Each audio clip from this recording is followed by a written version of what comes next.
Well, welcome back to the Dungeon Master's Block, the place where we come to talk about the Dungeon Master, the most important person in the game, the only person capable of playing God, killing characters, and lowering the egos of all other people at the table. I'm one of your hosts, DM Mitch. And I'm DM Neal, aka Joke Maniac. And Neal, I'm excited about today because we have not only an awesome topic, we're talking about Voyage campaigns, setting sail. We're going to talk about all the reasons you might set sail, but then the journey of going on a Voyage adventure. But we also have a returning guest, one that I think a lot of our listeners will be excited to hear that he's back. It's Rich Howard, because we're talking about stuff that has to do with water, so Rich Howard has to be here. Yes, he has been a very busy man lately, and you'll hear all about that when we get into the episode, but we finally tricked him into coming back and spending some time with us as we talked about Voyages. But before we do that, I just wanted to let you all know that if you are a Gold Dragon or up on our Patreon, you can head on over and find a ship full of NPCs that I built that you can just pop into your game. Be it the whole campaign, be it just a one-off, whatever you want to do. And you can have fun with the wonderful ship and NPCs that I've made for you. That's fantastic. You've already done all the work for them. But let's get into those iTunes reviews that we have for this episode. Neal, who's our first iTunes review? So, the first one comes from Shiver Me Timbers 1. Because... so appropriate. I mean, it's a recent review, but I love that we managed to get it in on this episode all about Voyage campaigns, and they titled it, You're Simply the Best, 5 stars. I can't wait to hear what episodes you come out with next. I am currently listening to the episode on goblins, and can't tell you how much I am learning about my favorite little hordlings. You're simply the best. So thank you, Shiver Me Timbers, for that wonderful name and that awesome review. You're simply the best. All right, that's enough of that. Our next one comes from Impaired Reflexes, and it's entitled Dungeon Master Brain Food. 5 stars. That's a great title. The absolute best podcast for DMs and players aspiring to be DMs. As a Dungeon Master of more than 25 years, it's fun and engaging to hear other DMs go through the kind of creativity exercises that I'm stewing on between D&D sessions. There's a broad variety of topics, from world building to minutia, that make a game resonate for players. And the guests are like a gateway drug to the best content and makers shaping my favorite game. Yes. Cheers, and thanks for the brain food. Thank you, Impaired Reflexes. That was a very awesome review. We appreciate it. And we'll round it out with Anton Gnarlwood, our friendly druid, I assume. And they entitled it Great Podcast, 5 stars. Just started listening from episode 1. Great stuff. Exactly what I needed to spark my brain for my new campaign. Thank you. Well, and as always, thank you for that review. And I believe that is our ultimate goal, sparking brains everywhere and hopefully not hurting anyone in the process. And I think it's time that we do that right now, Neal. So let's, without any further ado, spark some brains and head to the meat. I'm starving. We ain't had nothing but maggoty bread for 3 stinking days. Why can't we have some meats? The flat meat's back on the menu, boys.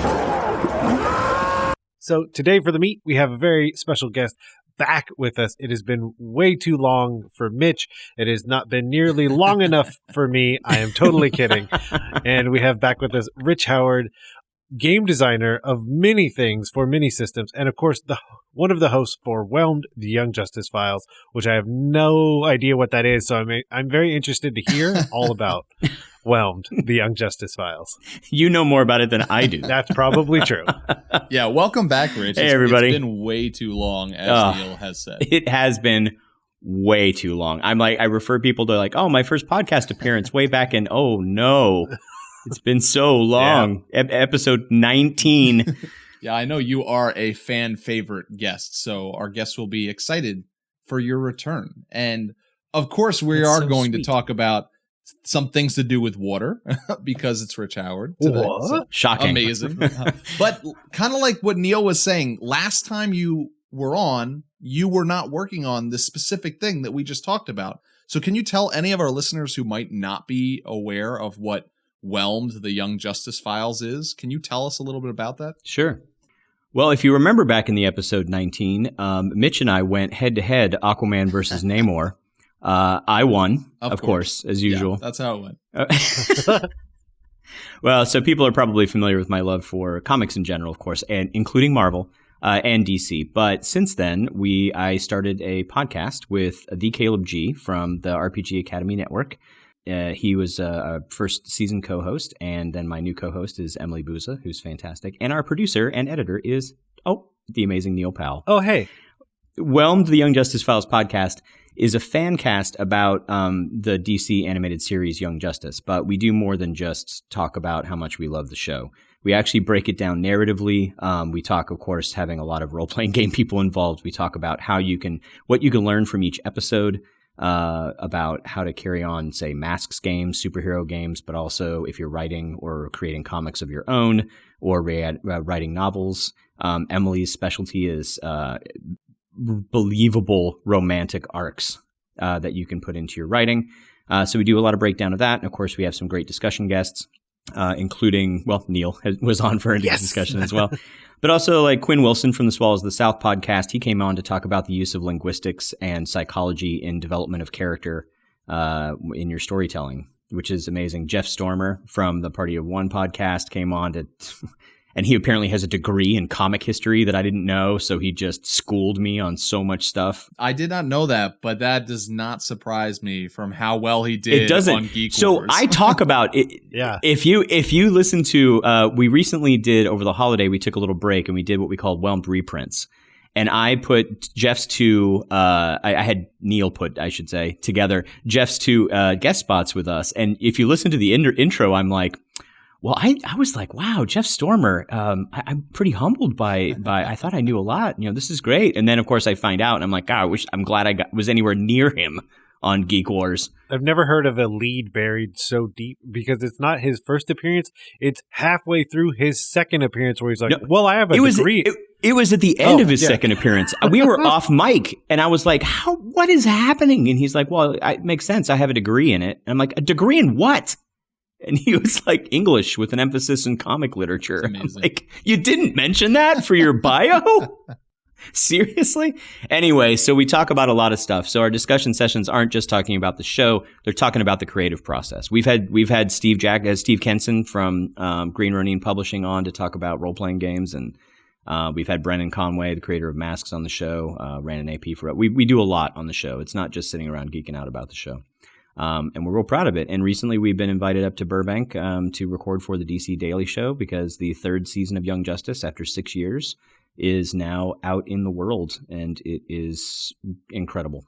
So fantastic. So if you haven't, thanks so much. Make sure to check that out. You should. And just grab one of the discussion sessions talking about role-playing games if you want to. It's great. We talk about it a lot. So we've had James Tricasso on the show. We've had Pranks Paul, Cat Cole. Yep. James D'Amato from One Shot. Basically, everyone probably a lot of people you know. You can't get role-playing games out of Rich Howard's discussions. That it won't happen. Nope. No, it will not happen. Yeah, awesome. For sure. So speaking of role-playing games and discussions with Rich Howard, how about any upcoming projects you are working on that you can talk about? Oh, yeah, absolutely.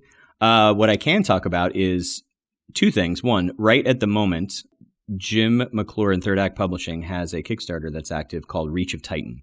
And I am one of the stretch goals in that Kickstarter. And I will be creating a horrifying aquatic titan to eat all your characters.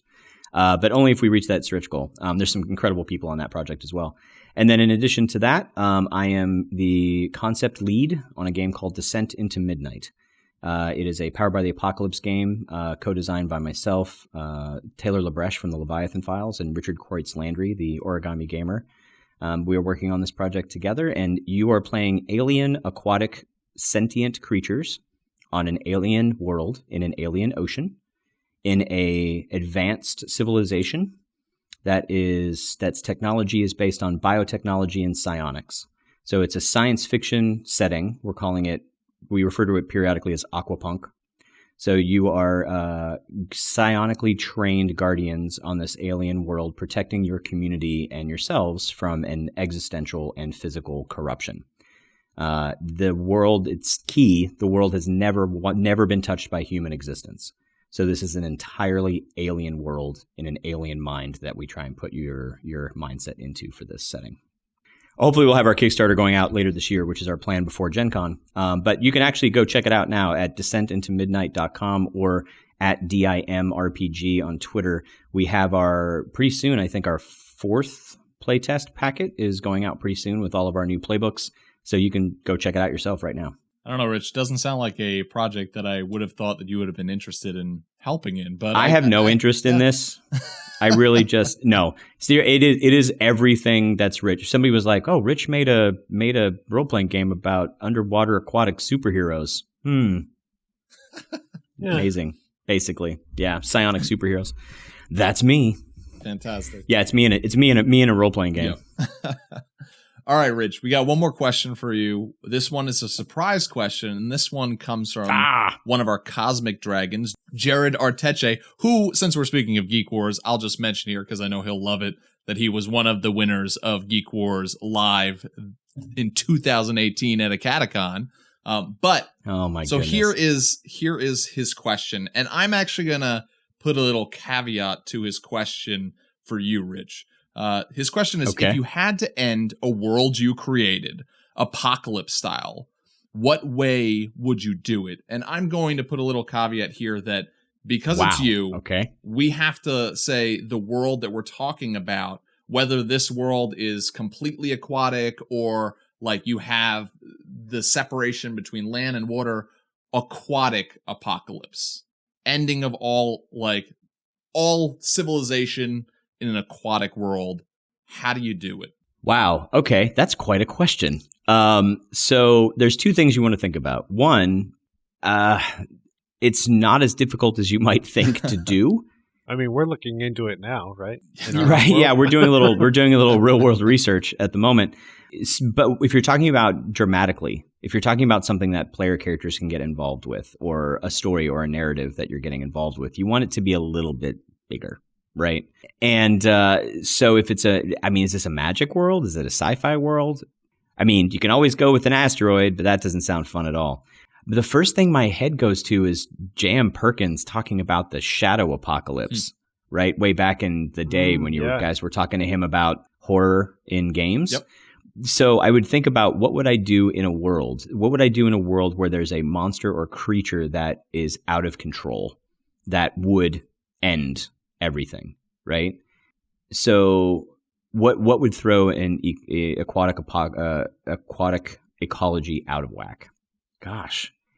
Well, it's funny because like the Cerulean Seas setting for Pathfinder is a post-apocalyptic setting where there were, I'm trying to remember if I remember this correctly, there were portals into the elemental plane of water, underwater, and those portals ended up having major issues.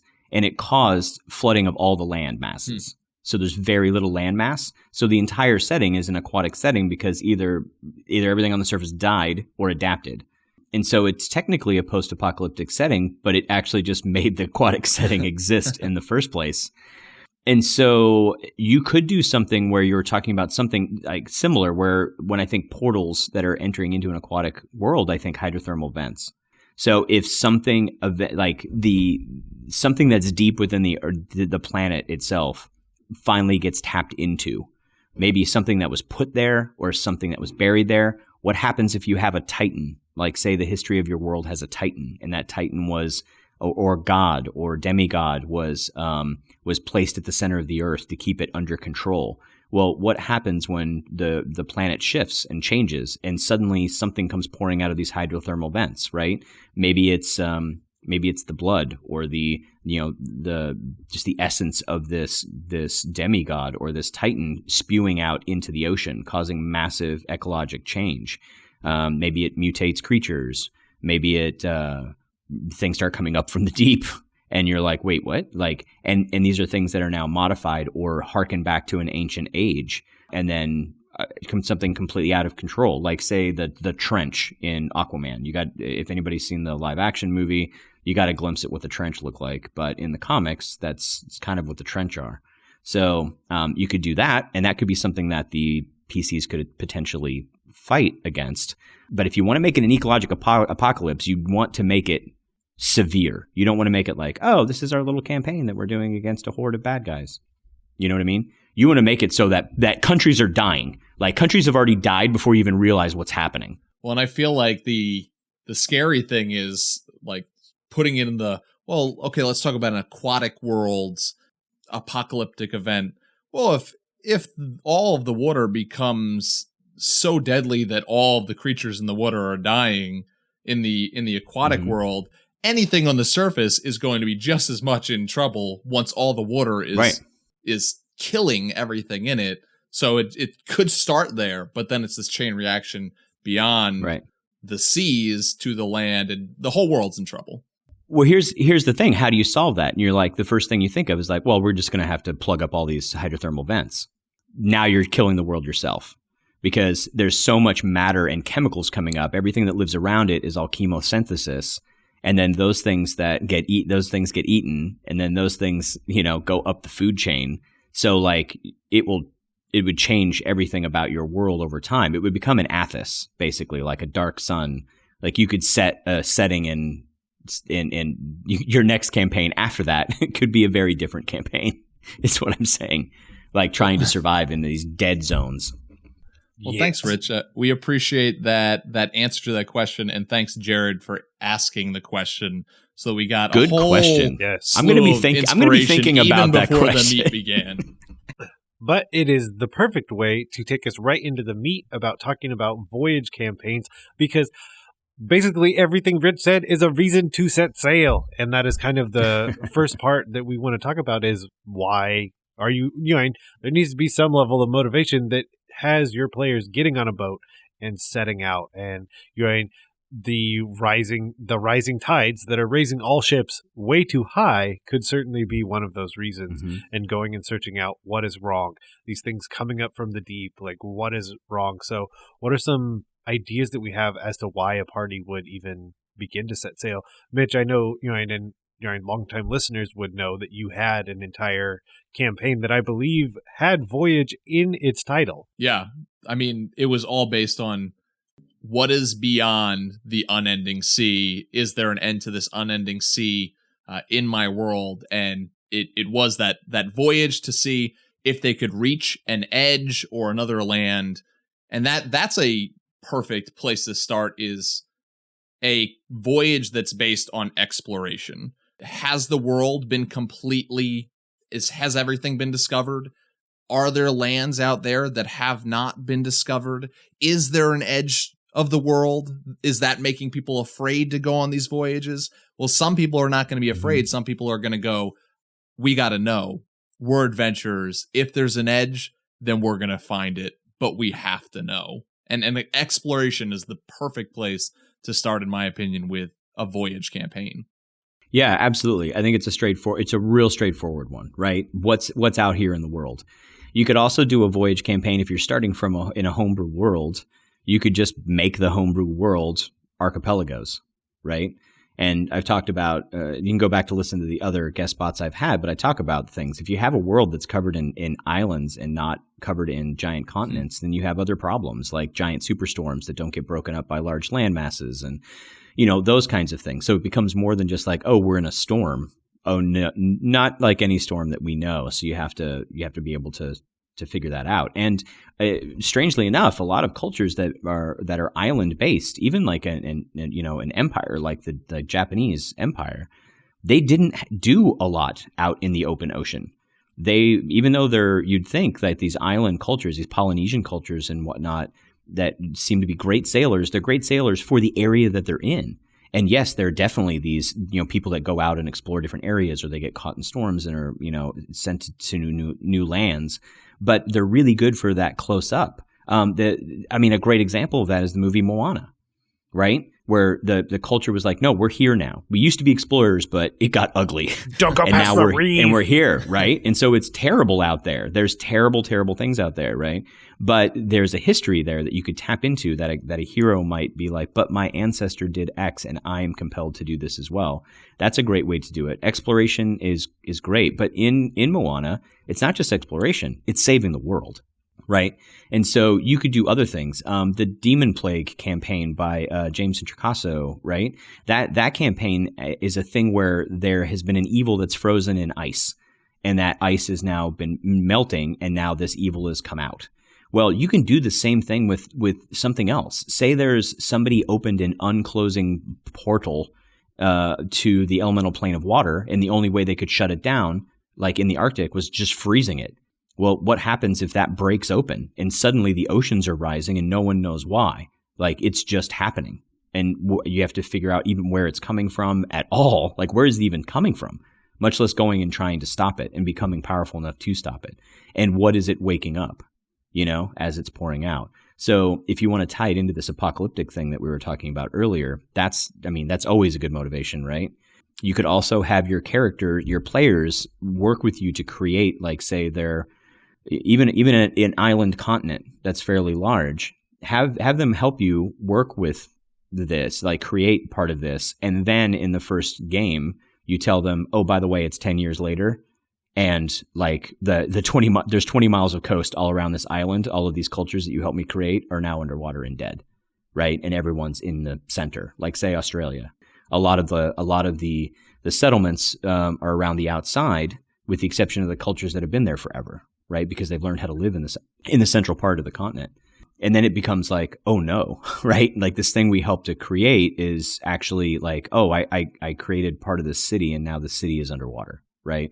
And things have happened and cultures have had to change and forced us out into the sea to do these things. It's funny because the idea of Voyage campaigns gives me a perspective on world building at first glance I think is kind of odd, but I feel like with the idea of Voyage campaigns in my mind, people who have not completely created their entire world map, who have not really gone deep with their players and gone to all these different locations in their world, are actually at an advantage, because you can, of course, even if you've created the entire world map, you have so much of this lore out, your players know about all these different continents in your world, you can do a Voyage campaign and travel back in time and like, oh, we're going to explore this continent. And your characters the first time are exploring it. But if you've never even created or revealed that continent, how much more interesting is that to do a Voyage campaign? So you're kind of coming at it from, if you haven't created your entire world, you're on an advantage here, both as the creative process as a DM, and you can kind of really sink your teeth into it, but also getting your players excited about something that's completely unknown. Right. And then kind of my follow-up on that is that, okay, you've created your world, and so it's like, man, I've lost that opportunity. And I would say, no, you haven't.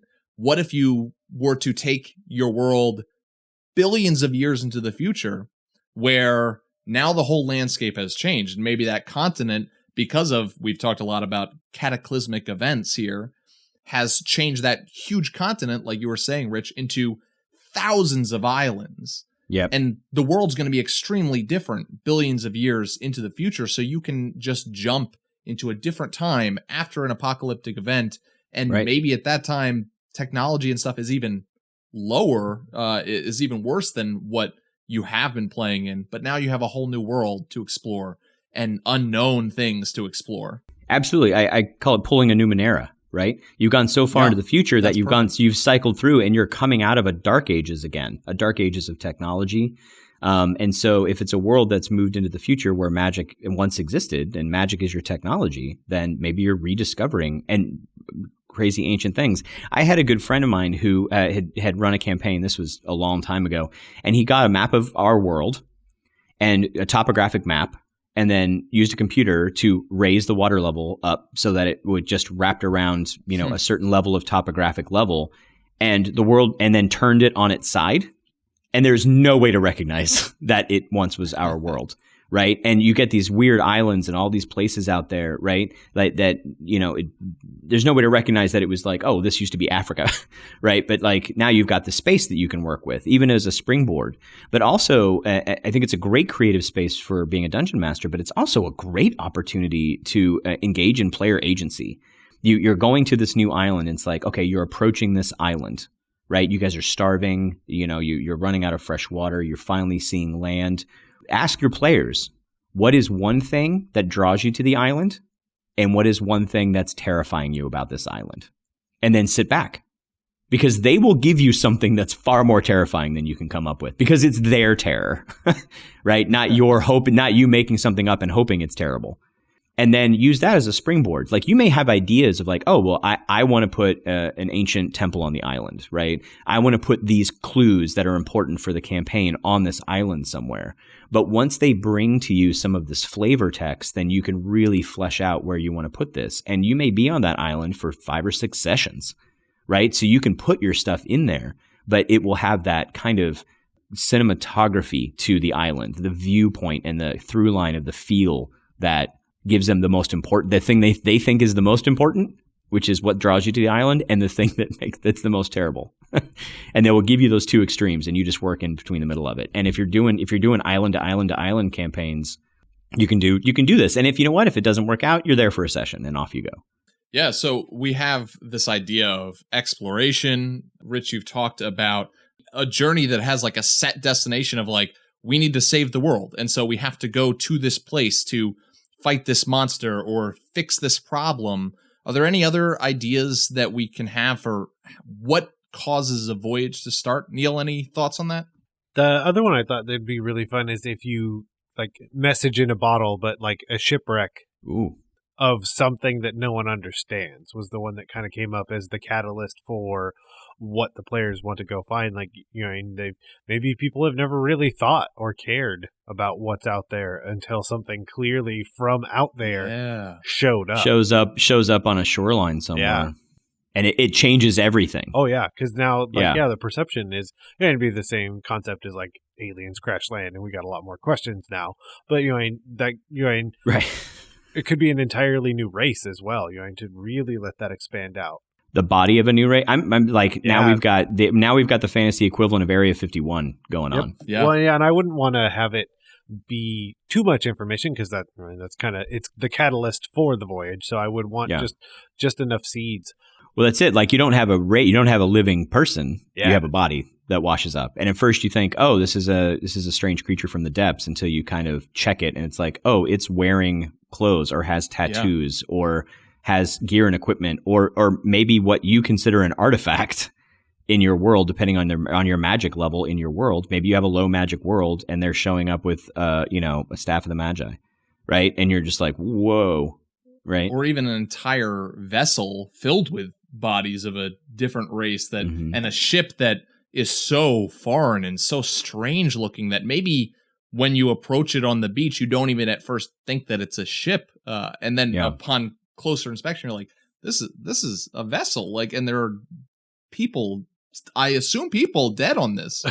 Yeah. And this is a thing that's maybe it's a trope for science fiction. I don't know. But this combination of like human quote unquote technology or whatever your core races are for your world technology and this alien technology, like we go back to Moana again. There's some reason we have not been able to get out very far. We just don't have the technology or the enough woodworking knowledge to make heavier ships or whatever to get out there. Or maybe there's literally a reef, like we don't know what that is, but this thing washes up on shore. We don't know exactly how it works, but we're going to, kit bash it into our own technology. And now you've got a crew that has their own unique ship that's a combination of human technology and alien technology, right? It's classic Babylon 5 combining the different aliens and human vessels into one new scientifically advanced ship that uses the advantages of various things. And then you can do that. Maybe you've got a Voyager situation, right, where you've got technology on this ship that you don't know exactly how it works, which gives the DM lots of space to like do weird stuff with it and use it to go out and find out what more there is, So you got the combination of exploration, but you also have the motivation to be able to go out there. And then if you combine that with something like a slowly dwindling resource on the mainland, And this is a thing that isn't just a curiosity, but we're motivated to happen. This is our moon landing, right? We got to do this, So those are some great, interesting ways to head off a campaign and to already start your characters off with interesting ideas. I think these are fantastic ideas for just starting off a voyage.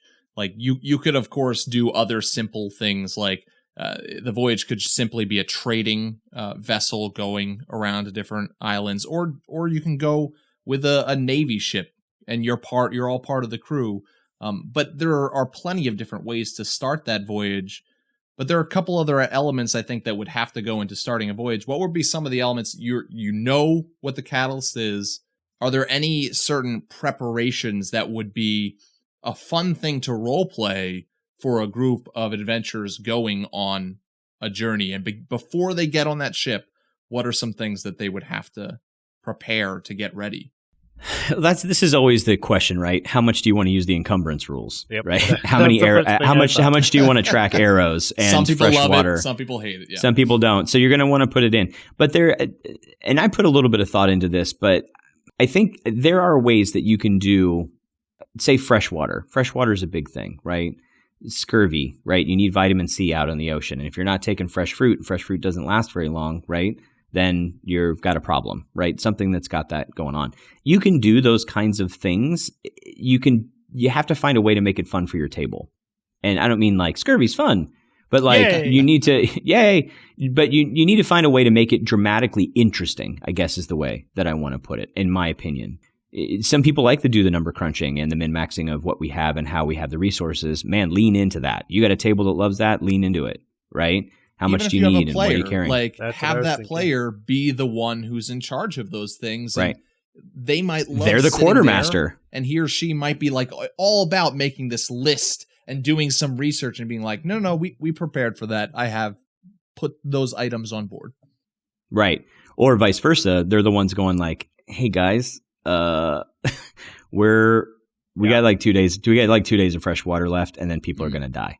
And we've either got we've got a dead sea, right? So quiet winds and you're using a sailing vessel, you're in trouble, right? Or, it can feed the drama, that, right? Those resource limitations can feed it if you have a table that's into it.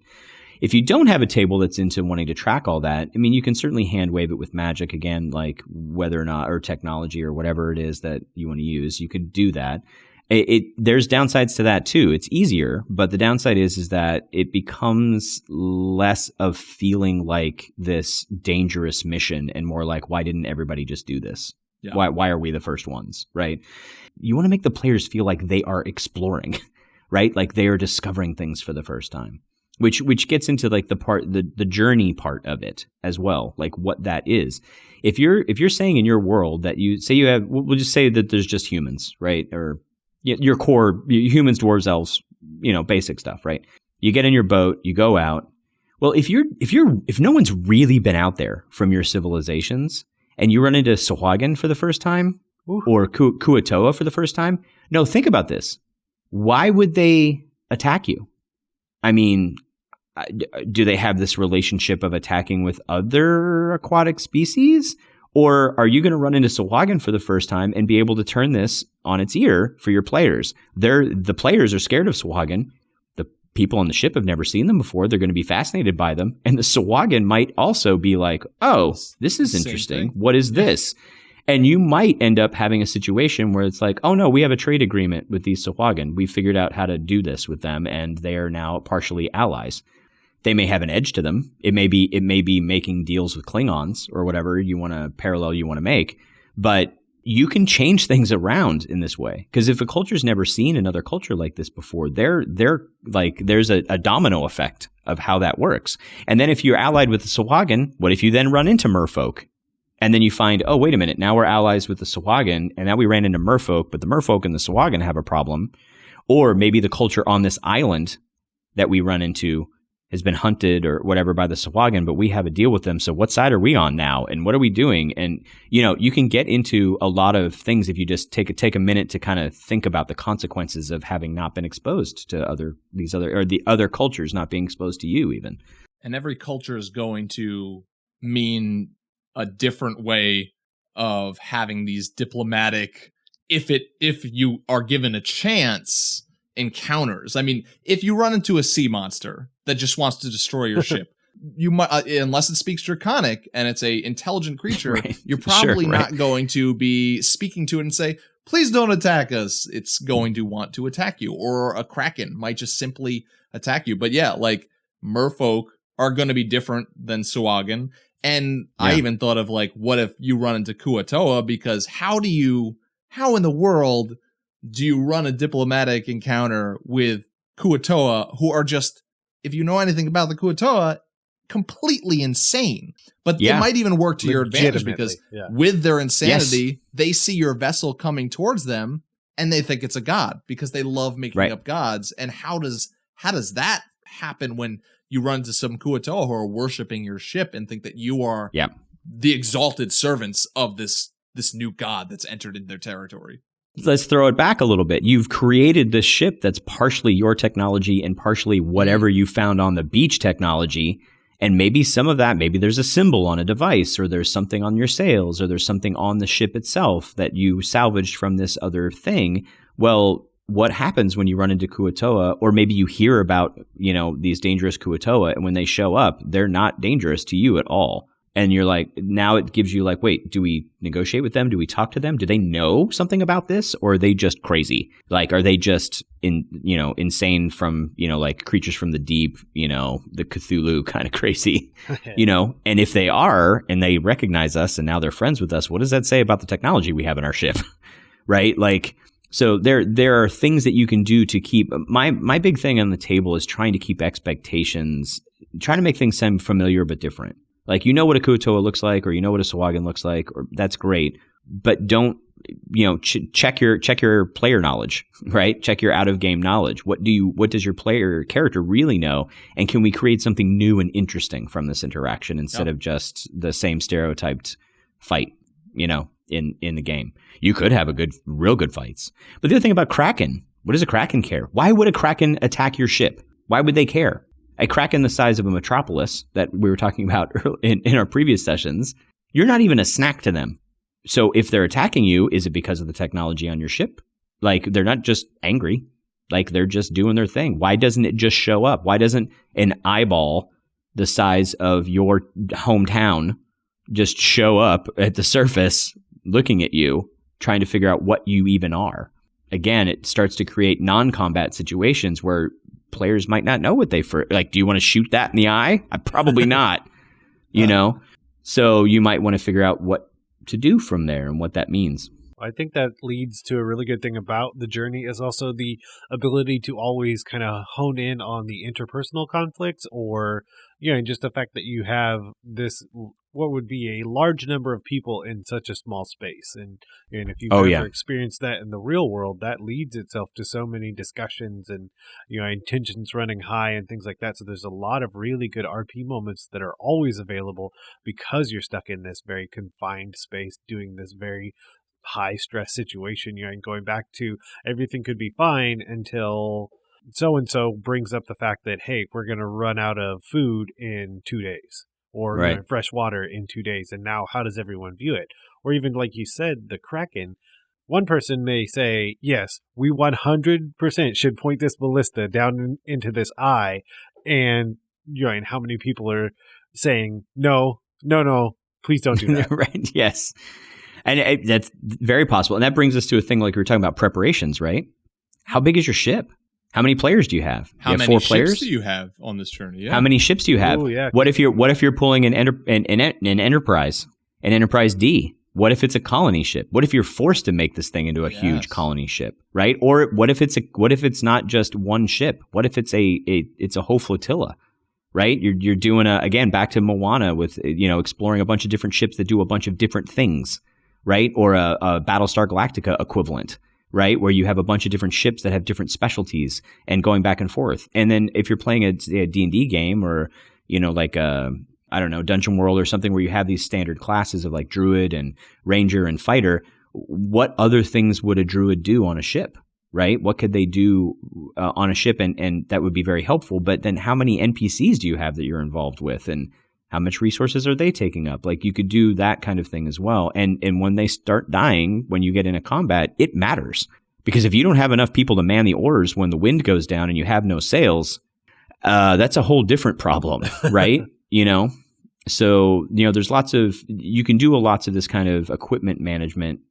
Sorry to consider, random NPCs on a ship equipment, I guess. But, but still, like, you have these resource management. It becomes a resource management thing that you don't have to lean into heavy and do, lots of calculus. But it's something to consider, including the interpersonal relationships. And again, try not to, this is my thing. There's a lot of things that a DM does. You have a lot of things on your plate. Creating 40 NPCs with different personalities and keeping them all in your head is real. Don't do that to yourself. Do the same thing I was talking earlier about the islands. Like, tell me about an NPC that's on this ship that you've connected to, and tell me one that you have a rivalry or issue with and why. Okay, now the players are involved. They're not only invested in that relationship with those characters because they're be able to put their own story on it, but they'll help you remember that they even exist. Yeah. Right? You don't have to keep track of 45, men and women and dwarves and whatever that are on this ship. And going off of that too, if you're deciding, I love that idea you said, Rich, of like, what if this is like a colony ship and you need to get, and so hopefully this colony ship, which may not be well armed because it's carrying civilians, is surrounded by all these other ships that are maybe ships built to protect it, war vessels. If you've got multiple smaller, ships, quicker, if you've got multiple ships, don't feel the need to create a captain for every single ship and a crew for every single ship. Focus on your ship, and that kind of frees you up to also go. And this, my thought is those other ships are expendable in amazing role-playing ways. We thought, Rich, you brought up a Kraken. Neal, you brought up the fact that when you have a large number of people on a small location, tensions can become extremely high when you introduce things like lack of fresh water, lack of food. What if you've got a bunch of ships around you, like a huge number of them, and it's smooth sailing, and all of a sudden a Kraken comes up because it thinks it's a large fish on the water. Kraken comes up, completely easily eats one of the surrounding ships and goes down, and it's gone. An entire ship completely gone. But for now, the Kraken is cool, but you can look down and see it following your group of ships. Tensions are going to start to extremely go high. And how does your ship deal with that? Terrifying. Is there mutiny? Is there? Yeah, it's terrifying. And you might go, well, there's other ships, but you're not just going to go, let them eat the other ships. Like, you have a problem there. Do you break off? There's all these different things that come up from this one encounter that could not even be a battle. If you specialize in those ships too, what if you have so your ship that you captain, right, is a colony ship, right? It's the thing that's the largest ship that's made of this combination of whatever technology we're talking about, right? It's the largest thing, and it can keep those people. But it might not. It might have a lot of people storage, but it might not have enough storage for food. So now you have a separate ship that's a cargo vessel. What happens if that cargo vessel gets eaten? What happens if that cargo vessel has a mechanical problem? You're not just you become to a point where it's like, okay, well, we have a bunch of little ships that are combat oriented with ballista and stuff, and we lost one of those. Okay, it's like losing a TIE fighter, like, okay, whatever. But that's not make these other ships in this convoy important, right? And you can do again, like the image that keeps coming up to me is the end scene in Moana, where she is clearly the navigator and the captain. She is the chief. But there are all these other ships, right? But she's the captain of the whole flotilla, right? So like you're saying, I back you on this thing about don't create a captain for every ship, and don't create a bunch of, that's not where you don't need to get that drama going on. You have too many big personalities that can draw attention. Forget that. Let the players shine. Let them be the heads of what's happening. And if a character needs to go to a different ship, and every person can run a different ship during some kind of combat or conflict or a storm or some other role-playing thing, let them do that, right? So everybody kind of gets their own ability to do that. I would be a total jerk and let the players roll to see which ship got eaten.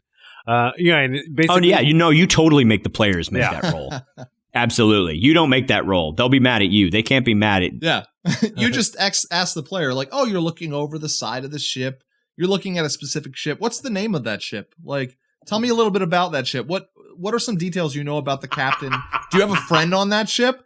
Oh, guess what? Do you have a family member? Oh, yeah. That's beautiful. I love every minute of that. The other thing I thought, oh, wow. To even get into the concepts of that and having things be specifically spread out, in military, often family members aren't placed in the same groupings, for that exact reason. So then you could lose a brother or something like that because they were on the other ship. The one thing about the journey that I think we all kind of hinted at, but I wanted to make a point of, is that this kind of campaign is definitely one where you can use what I'll coin as next week kind of campaign, where you've only really planned out the next week. Because they are on this journey, and I think a lot of it really, really hinges on what that means for them, what the voyage is for them, how they're kind of interacting with each other. So I think this is really a campaign where you kind of want to play a little bit fast and loose and just kind of take it that one session at a time. I think that really, and again, if you fold in that player agency aspect, like you really can make it as an exploration for yourself. Like you're discovering what your world looks like along with the players. So one of the things that I would incorporate in this, if you're out in the world to either discover something like this technology or to figure out why the ocean's rising, right? And you have an end game, right? An end to the voyage, right? You have an end game thing. What I would do is I'd pull something from the gumshoe system. I would make sure that it's like when you're on an island or you're interacting with a culture or you're doing something else or I'm introducing some conflict, you create a clue that the players will get. This is the clue I'm going to get to the players. And it does not become an adventure of do they get the clue? It becomes an adventure of how and when do they get the clue? Never make rolls for them that could fail potentially to not get the clue you're giving them, right? Make the adventure about how they get that, but know the dots that you want to connect to have them head to the Arctic and find out that's where the problem is, right? Or to, go through this portal or warp or something into another world that is where this technology came from, or wherever you want to get them to. Plant your seeds, but you can do that in a week-to-week campaign. You can say like, no, I got my dots I want to connect. I just get to put those dots where I want to put those dots and when I want to put those dots. And again, you can do a whole plot. You can say like, we got this island. I really want to do a cool Isle of Dread, dinosaurs and, this kind of stuff. And I'm going to do like a really detailed dungeon basically for them to get this clue. You can plan all that out. You don't just have to plan every spot that your clue is going to go into and what island they're going to go to. And, oh, what if they don't go to that island? And, oh no, I guess they just don't get that clue. Like, don't do that to yourself either. That's my opinion. Keep your drama moving forward. Yeah. And speaking of, Rich, you were talking about like the end of the journey. We could talk about the journey itself like all day. There are so many, like, we didn't even talk about like the elements, like whirlpools, storms, things like that could be obstacles and encounters along the way. We didn't get into even like there could be ghost ships or a stowaway that you have to deal with, or a mutiny, or like a flying quipper school. There's so many different things that we could talk about, but because we do have a time limit here, let's transition into like the end of the journey. So whatever we've talked about at the beginning, voyage campaigns, starting at exploration, finding like a problem that's gonna be world ending. Like, how do you in the best way bring a voyage campaign to a successful end? What is the way to bring it all full circle, or to make it end with that way that the players just go, yes, that was the perfect kind of ending? Have the Kraken eat their ship. Oh, yes, Wait, done. No, that's not it. That's bad. Roll credits. Oh, first edition flashbacks. Yeah. Well, they rolled it, and it was on the table. It was on the their table. ship. Tell me what ship Shouldn't have you're rolled looking 100. at. I'm looking at our ship. Ooh. Right. Oh, that could be fascinating. So here's what I think it's not, that a lot of people think it is. Okay, well, we found the alien. Whatever we define as alien. That's not the end of the voyage. The end of the voyage is about the characters and that story. there is a part of it that should be satisfying and like, oh, we got here and we found it and we made this discovery. And I think that's important. But the voyaging on the seas changes people. And I could spend a whole hour just talking about that. The sailing that I have done in my travels, it changes you. There is something about the sea. And I know that, again, it's like a trope or a cliche, but it is absolutely true. And so if people have been living on land and they're not sailors or not, super skilled sailors out in the open ocean, it will change you. And I think that allowing the characters to grow and watching your characters and where they're going and how they're changing based on the things that they're discovering, the people they're meeting, the cultures they're meeting, and how that changes them, I think that's the end of the journey. You get to a destination, you save the world, you don't save the world, and the next campaign is about the post-apocalyptic aftermath. But one way or the other, the ending is, where's that character's arc stopping? And that's always, to me, where I try to aim my characters if I am doing a campaign. That's kind of, like you said, like it may sound cliche, but it's kind of beautiful in a sense, like that whole, it's about the journey, not the destination. But I think that's completely true. Like, I think there's a very satisfactory way to end a Voyage campaign, that if we're talking about an exploration campaign, if we take it back to Neal's A Body Washes Up, that you're unfamiliar with the race, and you go through all these crazy events to get to this new land, and you see the new land, you got somebody yell land ho, you land on the beach, your players exit off of their rowboats, and then they see from the jungle or the forest or wherever emerge living beings that were of this race that you found, whether it was one body or an entire ship, emerge from the forest. And I think there's a satisfactory end there with even just one of your players just saying hello or something, and then just you fade it to black. That's the end. Right. Yep. That's what I was thinking. Next campaign is all about like this new land, and you're gonna play as the race that was discovered, but like you don't even need to. You can, and it can be satisfactory to take it a step further, but something in just ending there is beautiful. I agree. And think about what you might have learned, what you think you've learned about this race or this culture when you are on this ship that's part of their technology. What if I keep thinking of like, well, ghost ship, right? People think there's ghosts on this ship, right? Well, what if that's just part of the technology? What if part of the technology is drawing energy from another dimension, right? And that's causing stuff on the ship, right? But how does that affect the culture that you're going to discover? And so you're there and you're like, we've never met before, and I somehow feel like I know you. That is an incredible ending, I think. Kill him with a kraken.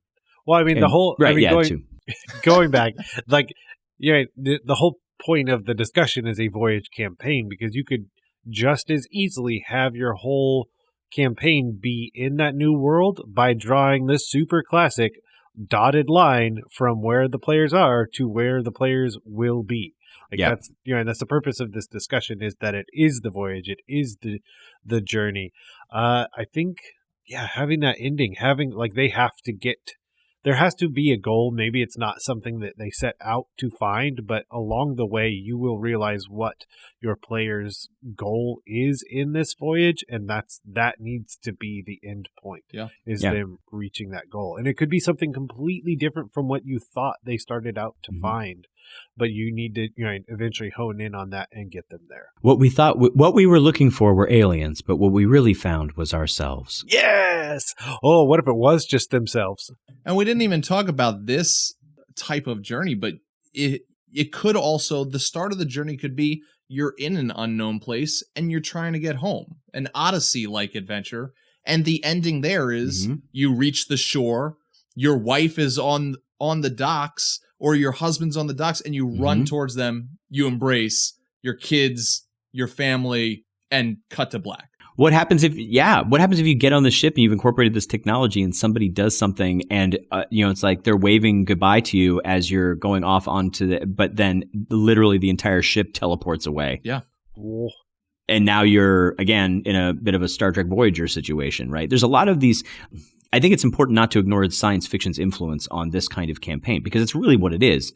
you're on a ship and you're going from planet to planet is very parallel to island to island. So draw on everything you've got. And if you're doing a science fiction show, this is the same kind of a thing, right? You can, if you're doing a science fiction game, draw on aquatic parallels and aquatic adventuring to do, both back and forth. It's very easy to get inspired. So with all of that out of the way, we're going to do as we have started, kind of giving some homework, research, whatever non-trigger word you want to use for it, but kind of our last thoughts of things. Well, I realize we kept saying homework and people just might freak out and turn the podcast off. Right. But whatever we have as final thoughts and kind of things people could go check out. I'll kick it off for NPCs. A great place to go look is all of the Pirates of the Caribbean movies, because you have entire ships worth of people, but can you remember more than about half a dozen? No. That's the point. Yes. That would be the point in your game. And and if you have, let's say kind of your classic 4, and you have the one they like, the one they don't. So now again, you're up to about half a dozen, at most 8 different NPCs that you have in your pocket that can fill and any it's plenty. role. Yep, any role you need them to. Right. And they might overlap a little bit. Like I have a problem with this person, but he's my best friend. You could have it overlap a little bit, which could be interesting as well. Yeah. But I think it's important. If you have a lot of people on these ships, focus on the ones that are narratively important. It's a basic writing 101. Rich, what's your homework or not? I would think I would be remiss if I hadn't mentioned that Sean Ellsworth, who is over on tribality.com, has some stuff. He's got a pirate adventure supplement you can get on DriveThruRPG through Tribality Publishing, but he's also got a really big thing on sea combat, which is fantastic. So you go check that out. And also talking about this kind of stuff about like what you need and just getting inspired by randomness. You should check out Black Shark Publishing as well. Mark Cookman has a lot of real easy, cheap little PDFs that have random dice roll tables on them for stuff that you find in like shipwrecks or stuff that you need or encounters and that kind of stuff. That's really can be really interesting, and they're real straightforward. And not expensive at all, and he does amazing stuff. But on top of that, as far as homework is concerned, I guess because I kept making references to things, man, check out a movie like Moana and see what you can pull out of that. Check out science fiction stuff, right? I mentioned Babylon 5, Deep Space Nine, Voyager, right? Star Wars even, right? Different places that people go, like, okay, we're going to Dagobah. All right, well, what's the thing that's most interesting to you? There's no technology. It's all full of life. Oh, okay, cool. What's the thing that horrifies you? There's no technology and it's full of life, right? Oh, okay, well, now I know what we're doing here, right? Like this helps to feed into, this is not what I was thinking about for Yoda, but now I have a whole different view of who Yoda is, and this could be interesting, right? So look outside the genre that you're writing or you're gaming in, and look for that. Look at that for inspiration. I think for me, I would say if you're going for more of a realistic inspiration, the movie Master and Commander is one of my favorite Russell Crowe movies. Great. It's phenomenal. And Great movie. I think everything you guys are talking about with really focusing in on key NPCs, that movie does a great job of giving us a movie glance at that. I also can't talk about Voyage campaigns and not think about the Voyage of the Dawn Treader from the Narnia series. Like, if you're talking high fantasy, and it's funny because that book and those journeys and those islands are some of the most high fantasy you get in all of the Narnia books. But that is a brilliant place to get inspiration from. And then I'll just say, depending on when you're listening to this episode, at the time that we're recording this, all we've gotten from Wizards is a little glimpse that there's a book coming out with nautical themes in it, which was kind of the catalyst to this episode starting. But at the time you're listening to this, is that book out? If it is, go check it out if you haven't, because I'm sure it's brilliant and it'll have plenty of inspiration for voyages like this. Yeah, I agree. So, that's it. We're going to go on our own voyage and go back to our lives where we don't get to talk about more voyages. But before we go, Rich, where can people go on ye old interwebs and find everything you do? You can go to my Twitter account is usually the best place to find me. It's at Umbral Walker, UMBRALWALKER. I've got a pinned tweet that's got links to a bunch of other stuff, but you can find me at the YJ Files if you're interested in Young Justice or DC or comics and the creative writing process. You can also find at DIMRPG for Descent into Midnight or descentintomidnight.com. We are running more playtests through MAMS Gaming at Gen Con this year. So if you want to get on that, you should jump in as fast as possible. They tend to fill up, which I'm really proud about. And that's it.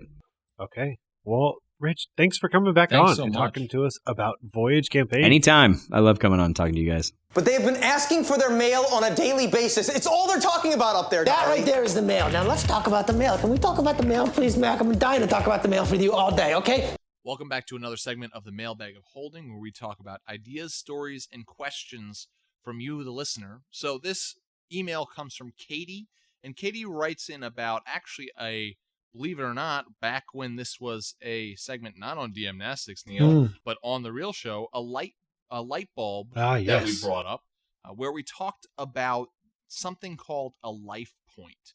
And so she asks, I'm listening from the beginning, so she says, you talked about giving each player a life point to bring them back to being stable after being killed. Do you let players roll their death saves or use the life point if they get 3 fails? Or do you have them decide whether to use it beforehand? And so here's the thing, Katie, with these life points, this was definitely something I only used in one campaign because we had so many characters and it was high stakes, lots of death. So it was like, oh, you want your character to live? Okay, well, you have 1 life point for the entire campaign where you can use this. And so if you're using it, make sure that this is the point that you want to use it. But back when we used this, we were playing 3.5 edition. So Neal, if you know 3.5, you still play Pathfinder quite regularly. Yep. There was no rolling for fails. It was characters reached a negative hit point and they were dead. Yep. So once that happened, the players knew, to answer your question, they knew they were dead, they would use the life point, and they would not be dead. It was basically that they didn't reach that point. So for 5th edition, it'd be even easier. It was just, well, you rolled 3 failures, but instead, this is the one time that it's not going to work. What are your thoughts on that, Neal? Life point in general, and now I guess bringing it into a 5th edition viewpoint because we were using it in 3.5. Well, like you said, 3.5 was much more definitive. -10, you're dead. I mean, there's no question, which could easily happen from a single hit because you were teetering on 2 left and someone came in for, in 15. You're at -13, you're dead. There's no question. So as much as I would want it to be at the 3rd death save, I would actually probably have it be for both because conceptually, if someone were to go back and forth, it could potentially be 6 rounds later. So as soon as they would start making death saves, I would have that option open to them, and they could definitely make it after the 3rd failed death save. But in a high stress environment, 6 rounds is forever. And so I think as soon as you're making death saves, you can use it or not whenever you see fit, I think would be the way I would go with it. That's interesting because just the fact that you were talking about in that sense made me think in a 5e setting, you could use this idea of a life point, but instead instead of giving 1 life point out for the campaign, say everybody gets 3 life points at the beginning of the campaign. A life point is used to make a roll for success on a death saving roll just automatically succeed. Or maybe it gives them advantage on it. And so you could potentially save yourself 3 times if the dice rolled well. Yep. From dying if you use them and split them up. Or you could just simply use all 3 with 1 death and 1 potential death and make sure that does not go illy. Yep. I like it.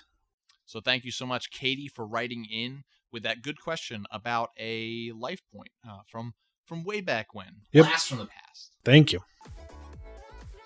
We just wanted to thank Rich again for coming on, sharing his time with us, and in all honesty, we had a conversation about getting him back on to probably having more discussions about Voyage campaigns because we barely touched the surface of the water. Ha ha! I see what you did there. Yes, and if you wanted to tell us all about your Voyage campaigns, head on over to your email of choice and email us at dungeonmasterblock@gmail.com. And of course, if you like this episode or any of the others and you see fit, head over to iTunes and give us a 5-star review, which we'll read on air. You can follow us on Twitter at DMS_block, and you can like our Facebook page. If you want updates about the show, those are going to be the best places to go for that. As always, the Dungeon Masters Block is a proud member of the Block Party Podcast Network. Check out other shows like Geek Wars, Detentions and Dragons, Dungeons and Dragons and Daughters, and more. But that's it from us here at the Dungeon Masters Block, the place where we focus on the Dungeon Master, the most important person in the game, the only person capable of playing God, Killing characters, and lowering the ego of all the people at the table. I'm DM Neal. Good night and good luck. and I'm DM Mitch, reminding you all to keep on dungeon mastering.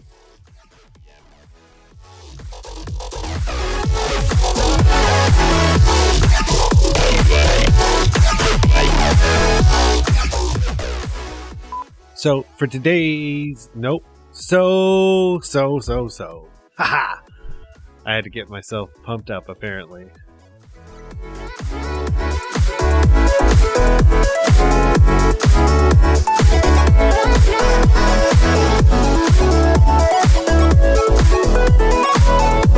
Goodbye.